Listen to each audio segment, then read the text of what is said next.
오늘은 2023년 3월 22일 우리 강서와 제주 가정교회 제들과 함께 예배를 보시게 돼서 너무너무 기쁩니다. 감사합니다.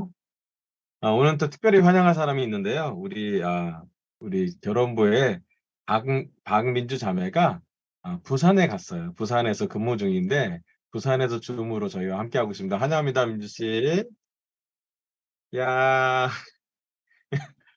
부산에서 근무, 주말에 이제 서울에 올라오는 일정인데요. 이게 되게 부산에 왔다 갔다 하는 일정이 쉽지 않을 건데 또 너무 수고 많을 것 같아요. 저 부산에서 또 근무하다가 주일날 또 우리 교회에서 본다면 이렇게 민주자매 건강하기를, 또 오랜만에 또 육아휴직에서 이제 복직했는데 잘 적응하기를 많이 기도할게요. 힘내세요. 파이팅. 네, 화면을 공유하고 말씀 전하겠습니다.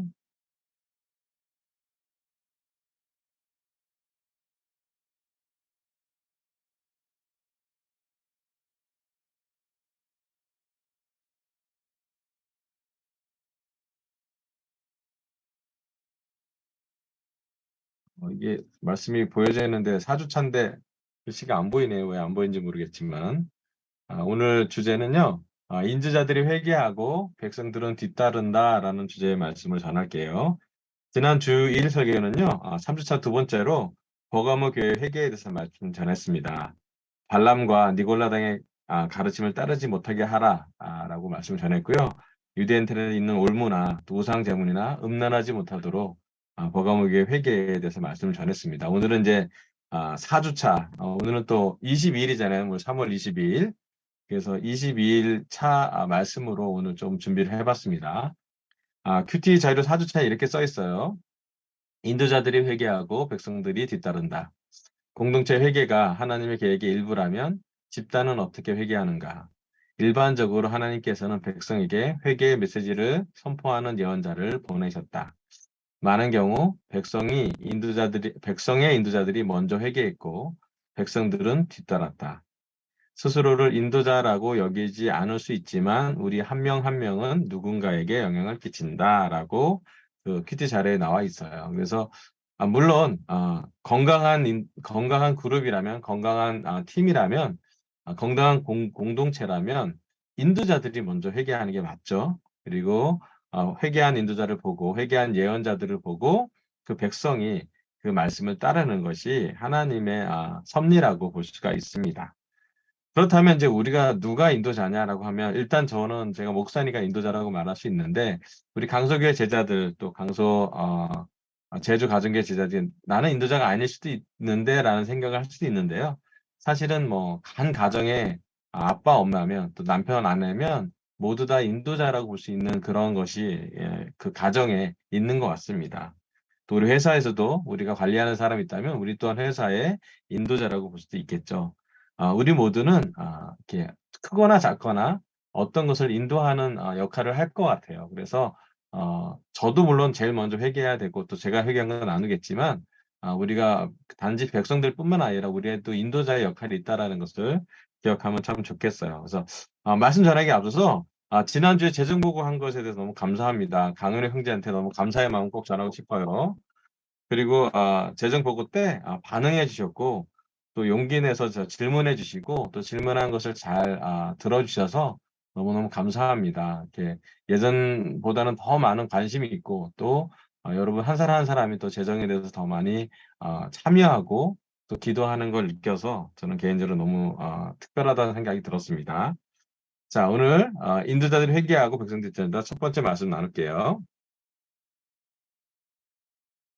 에스겔서 33장 30절부터 33절을 제가 읽어보겠습니다.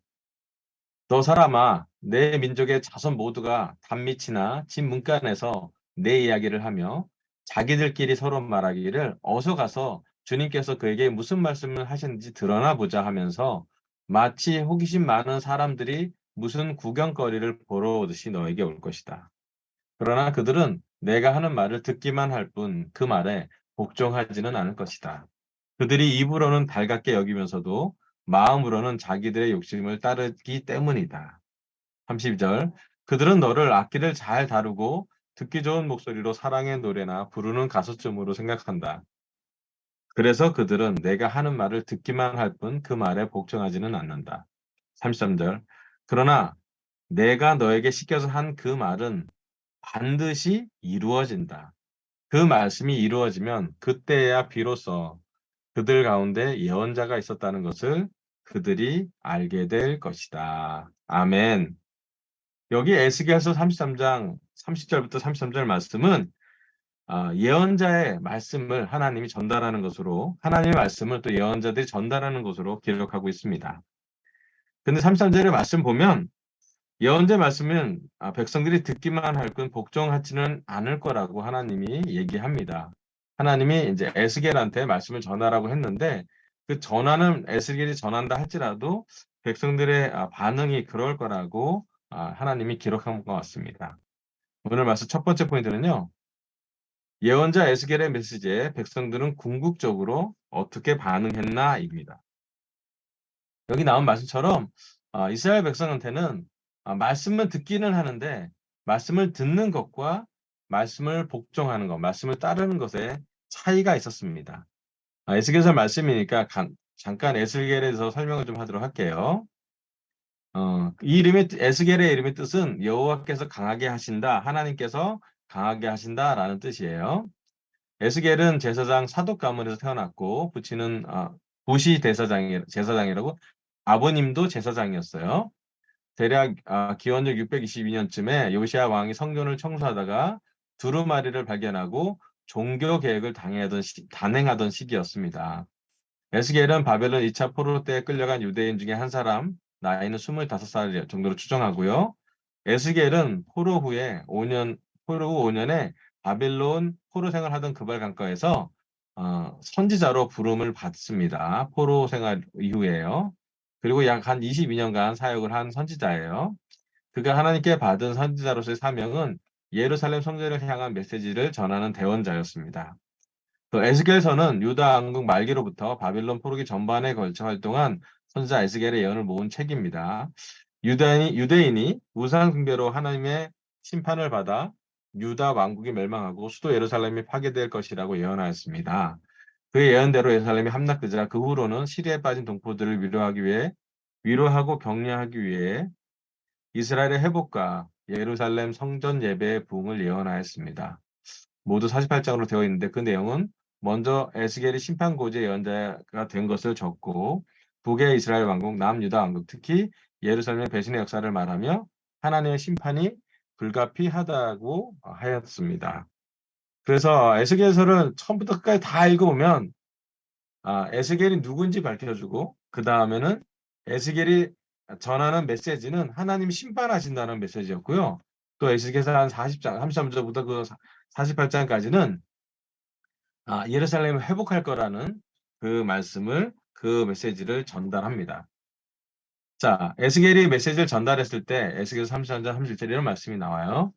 마치 호기심 많은 사람들이 무슨 구경거리를 보러 오듯이 너에게 올 것이다. 그러나 그들은 내가 하는 말을 듣기만 할 뿐 그 말에 복종하지는 않을 것이다. 그들이 입으로는 달갑게 여기면서도 마음으로는 자기들의 욕심을 따르기 때문이다. 예, 구약시대 하나님께서는 이스라엘 백성에게 끊임없이 예언자를 보내셨습니다. 또 예언자들은 하나님이 전하는 메시지를 말씀으로 전달했지요. 그런데 이스라엘 백성들은 여러분 많이 보면 아시겠지만 듣기는 잘 듣는 것 같은데 잘 복종하고 반응하지는 않았습니다. 오히려 이스라엘 백성들한테는 군중 심리로서 반응한 적이 많아요. 결국 이스라엘은 망하게 됩니다. 북이스라엘, 남유다 모두 분열되고 결국은 아시리아에서 BC 721년 정도에 함락이 됩니다. 하나님의 역사에서 하나님의 백성들이 아시리아 제국에 함락되는 역사를 기록한 이 에스겔서와 또 역대하에 나온 것처럼 그 기록한 이유가 무엇인지를 우리가 한번 묵상해 보면 좋겠습니다. 하나님이 왜 하나님의 백성이 이방인들한테 끌려갔던 그 치욕적인 과거를 가감없이 기록했을까? 플러스 에스겔서에 나온 것처럼 왜 하나님의 메시지를 예언자들을 통해 전해도 백성들은 왜 잘 듣기만 할 뿐 복종하지는 않았는지 우리가 한번 생각해 볼 필요가 있습니다. 가장 중요한 건 뭐냐, 가장 큰 상황은 뭐냐면 그들의 인도자, 그들의 리더십인 왕이 타락했기 때문입니다. 인도자가 타락하면 공동체는 반드시 타락하게 됩니다. 우리 삶에 그런 모습 많이 보지 않았습니까? 그래서 우리는 영적인 인도자가 참 중요합니다. 우리의 세상을 보더라도 인도자가 어떠냐에 따라서 세상이 좌지우지되는 것을 우리 눈에 보게 됩니다. 최근 우리가 되게 혼란한 이유 중에 하나는 우리의 대통령을 볼 때 좀 마음이 왔다 갔다 할 때가 많죠. 장관들을 볼 때도 마찬가지고요. 국회의원을 볼 때도 복잡할 때가 있습니다. 우리 회사 사장님들을 볼 때도 또 우리의 아버지가 우리 가정에 인도자였을 때, 우리 아버지가 우리 가정에 우리가 어렸을 때 또는 학창 시절에 어떤 모습을 보였느냐에 따라서 그 가정과 그 가장의 모습이 드러나게 됩니다. 때로는 우리가 학창 시절 때 선생님한테 어떤 것을 배웠냐, 또 선생님의 성품이 어떠냐에 따라서 우리가 배운 게 남다르죠. 당시 유대 이스라엘에는 왕과 대제사장 모두 타락한 삶이었던 것 같아요. 그래서 그들의 인도자한테는 건강한 모습이 없어서 사실은 제사장 중에 몇몇만 정확한 하나님의 말씀을 예언하고 또 제사장 중에 어떤 사람은 하나님의 말씀을 예언하지 못한 사람도 있었습니다. 그래서 하나님이 에스겔을 통해서 예언을 했어요. 이스라엘이 망할 것 같다고요.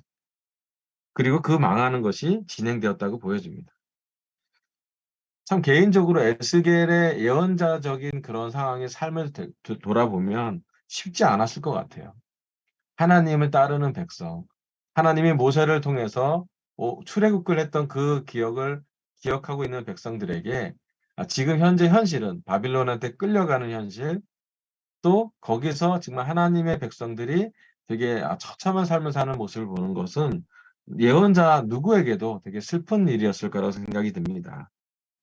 하지만 하나님은 가장 좋은 건 뭐냐면 하나님을 예언자에게 보여주셨다는 것이에요. 그리고 하나님의 말씀을 예언자들로부터 가져가라고 얘기하고 전달하라고 얘기했습니다. 그리고 예언자가 먼저 하나님을 만나면서 자연스럽게 하나님을 보며 회개하는 삶을 또 회개하는 말씀을 전하게 됩니다. 요즘 우리 회개에 대해서 매주 말씀을 듣는 거 좀 어렵지만 사실은 되게 유익합니다. 저는 개인적으로 요즘 제 마음을 조금 바꿀 기회가 있는 건 뭐냐면 처음엔 제가 목사기 때문에 회개하는 걸 많이 배웠다가 최근에는 그냥 한 명의 형제로서 한 명의 제자로서 회개가 참 중요한 거라는 생각을 배우게 되었습니다. 회개하는 과정에서 더 많이 느끼는 것 같아요. 저는 인도자로서도 먼저 회개하고 더 소통하고 싶습니다. 또 마음으로 우리 강서교회 제자들과 제주가정교회자들과 더 연결되고 싶습니다. 더 원하는 것은 궁극적으로 원하는 것은 하나님의 말씀을 하나님의 말씀처럼 전달하고 싶어요. 저의 장점, 약점을 떠나서 저의 한계를 떠나서 지금 이 시간은 하나님의 말씀을 전하는 시간이기 때문에 하나님의 관점, 하나님의 말씀, 하나님의 눈, 하나님의 태도, 하나님의 마음으로 설교를 하고 싶어요. 또 그런 기회가 있기 때문에 저는 더 많이, 더 자주 회개하는 기회를 얻는다 생각이 들었습니다. 한편은 좀 무섭습니다. 왜냐하면 인도자들한테 대하는 하나님이 아, 낮은 기준으로 대하지 않습니다. 더 강한 기준, 또 확실하게 거짓 선지자가 아니어야 된다는 것도 우리에게 명확하게 알려주고 있습니다.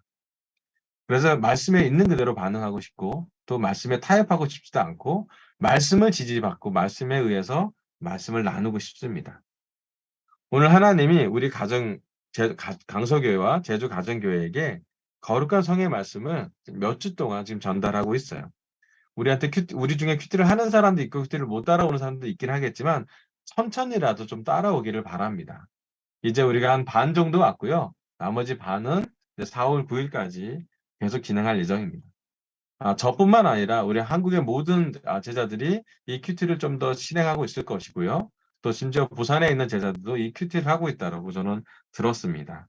우리 함께 하나님이 보낸 메시지에 우리도 함께 반응하면 좋겠습니다. 그래서 여기 나온 것처럼 에스겔의 메시지에 반응하지 않았던 유대 이스라엘 백성 말고 인도자들부터 우리 모든 제자들까지 우리 강석기 제자들 또 제주 가정기 제자들은 말씀에 반응하고 말씀에 복종하는 그런 시간이 되기를 간절히 바랍니다. 네, 두 번째 말씀이에요. 에스겔서 33장 33절입니다. 그러나 내가 너에게 시켜서 한 그 말은 반드시 이루어진다. 그 말씀이 이루어지면 그때야 비로소 그들 가운데 예언자가 있었다는 것을 그들이 알게 될 것이다. 아멘. 하나님은 예언자의 말씀을 완성시킵니다. 그리고 예언이 성취된 것을 그 말씀을 듣고서 사람들은 비로소 예언자가 있었다는 것을 알게 될 거라고 합니다. 제 오늘 설교 두 번째 포인트는요. 하나님이 우리의 삶에 있게 하신 예언자들은 누구인가입니다. 오늘 아침에 21자 큐티를 하신 분은 아시겠지만 이 두 가지 질문이 오늘 큐티의 두 가지 큰 질문이었어요. quiet time으로 이렇게 짧게 질문할 수 있지만 말씀으로 깊게 연구해 볼 필요도 있다는 생각이 들었습니다. 여기 나온 말씀처럼 예언이 이루어지면 말씀이 하나님의 말씀이 반드시 이루어지는데 그 말씀이 이루어지면 사람들이 그때 그들에게 예언자가 있음을 알게 될 거라 그랬어요.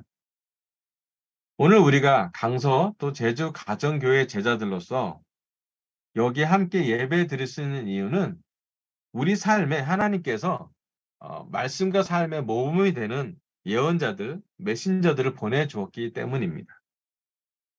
누가 우리에게 회개를 가르쳐주고 복음을 전해주고 십자가를 전해주었는지 한번 기억해 봤으면 좋겠습니다. 우리에게 복음을 입으로만 전달하는 것이 아니라 사랑으로, 마음으로, 삶으로 모범을 보여가면서 전달해 준 사람들이 우리에게 분명히 있었죠. 예, 저는 누나를 통해서 교회에 왔었고, 광현이나 동진이나 우리 고3 학생들이 회개하는 걸 봤고, 또 우리 이강의 선교사님한테 십자가를 배우면서 저는 평생 감사한 것 같아요.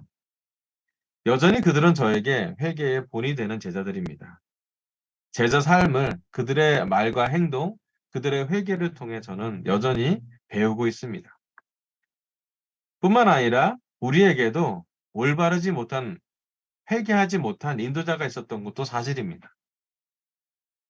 우리를 인도했던 많은 사람이 교회를 떠난 것도 우리는 목격했을 것 같아요. 또 최근에 지난 1, 2년 동안 우리 목사 중에서도 해임이 되고 또 정말 이렇게 회개하지 않는 리더십을 보여준 것도 있었습니다. 너무 안타깝습니다. 또 죄송합니다. 하지만 저는 여전히 우리 교회에서 가장 강력한 말씀은 회개한 인도자들이 있는 모임이라는 확신입니다. 있는 죄에 대해서 숨기지 않고 드러내는 것, 고백하는 것, 그리고 죄를 회개하려고 겸손히 싸워가는 삶이 인도자와 예언자의 삶이었습니다. 복음은 죄와 죄 용서 안에 있었고요. 십자가는 또 죄를 진 우리와 죄의 용서를 주시는 하나님의 은혜 옆에 있었습니다. 그리고 그 복음과 십자가를 전해 주었던 인도자들이 저희 옆에 있었습니다. 여러분 기억하실 것 같아요. 여러분과 함께 우리 교회에서 잘 마음이 바뀌지 않아서 함께 기도했던 형제 자매들이요. 또 함께 금식했던 제자들이 또 여러분과 함께 같이 말씀을 끝까지 가져가면서 세례를 줄 때까지 포기하지 않았던 사람들. 또 세례를 주고 나서도 끊임없이 회개할 수 있도록 도와줬던 분들이 계실 것 같아요. 정말 최근에 저는 이런 생각이 좀 들었어요. 작년까지는 다른 목사들의 회개를 보면서도 많이 배울 때가 있었는데요. 올해는 우리 강서교회 제자들과 제주 가정교회 제자들을 보면서 회개하는 것을 배울 때가 좀 있었습니다. 그것은 뭐냐면 저한테 와서 담대하게 용기 있게 쓴소리를 하는 사람들이 있었다는 거예요. 좋았어요, 저는. 왜 그러냐면 내가 인도자이기도 하지만 또 한편으로는 '내가 제자구나. 나한테 내가 기뻐하는 소리가 아닐지라도 또 내가 듣기 편한 소리가 아닐지라도 저한테 와서 어떤 설교는 이렇게 들립니다. 어떤 말을 할 때는 그 말이 잘못 해석될 수 있으니 조심해 주세요. 또 어떤 행동을 했을 때 그 행동은 인도자답지 않습니다.'라고 저한테 와서 한 형제자매들이 그렇게 얘기하기가 얼마나 용기를 갖고 하는지도 알게 되고요. 또 그 용기에 저도 반응하고 싶어요. 여러분들이 저한테는 강석의 제자들 또 제주가정교회 제자들이 저에게는 어 제가 목사이기 때문에 성도라고 부를 수도 있지만요. 반대로 저는 제가 제자이기 때문에 형제 자매라고 부르고 싶습니다. 그리고 감히 제가 여러분 보시기에 말씀에서 좀 어긋난 모습이 보인다면 또 영적으로 좀 힘든 모습이 보인다면 명확하게 얘기해 주시고 바라기는 함께 회개해 달라고 얘기해 주시고 더 바라기는 그 기도를 부탁드리고 싶어요. 제가 말씀을 인도자로서 먼저 회개할 수 있도록 회개하라고 말만 하는 것이 아니라 회개하는 삶을 사는 것을 여러분과 함께 나눌 수 있도록 연결되기를 간절히 원합니다.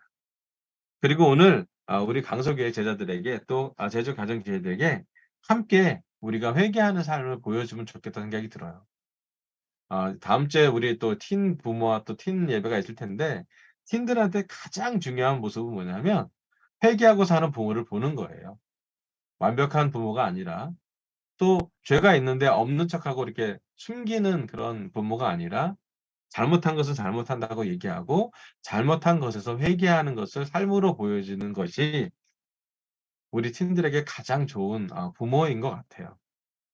또 우리의 약점을 보이면서도 하나님의 은혜를 나누는 것이 진짜 우리에게 은혜의 복음이 된 거라고 생각이 듭니다. 여러분 하나님은 우리 삶에 있게 하신 예언자들은 누구입니까? 과거에 우리한테 회개를 도와준 그런 사람뿐만 아니라 현재 우리의 회개를 도와주는 형제자매들도 봤으면 좋겠습니다. 남편이 아내를 또 아내가 남편이 서로 하나님과 가까워지시도록 도와주는 동역자가 되면 좋겠고요. 또 부모가 자녀에게 또 자녀가 부모에게도 더 하나님 앞에 갈 수 있는 좋은 도움을 주는 그런 예언자들이 되었으면 좋겠습니다. 궁극적으로는 저도 회개하는 인도가 될 테니 우리 강서제들 모두 다 함께 서로 하나의 말씀을 전해주는 예언자들의 역할을 해줬으면 참 좋겠습니다. 오늘 하나님은 저희 입술을 통해 네 번째 주제로 인도자들이 회개하고 백성들은 뒤따른다라는 말씀을 전하겠습니다. 첫 번째, 예언자 에스겔의 메시지에 백성들은 궁극적으로 어떻게 반응했나? 백성들은 듣기만 할 뿐 복종하지 않았습니다. 하지만 우리는 하나님이 보낸 메시지에 우리들 강서제자들, 제주 가정교회 제자들이 복종하고 반응했으면 좋겠습니다. 두 번째, 하나님이 우리 삶에 있게 해준 예언자들은 누구입니까? 우리에게 예언해 준 제자들에게 감사하고 또 우리도 지금 남아있는 형제자매들에게 서로 예언자적인 역할, 메신저, 하나님의 메신저가 되기를 간절히 바라면서 설교를 마치겠습니다. 감사합니다.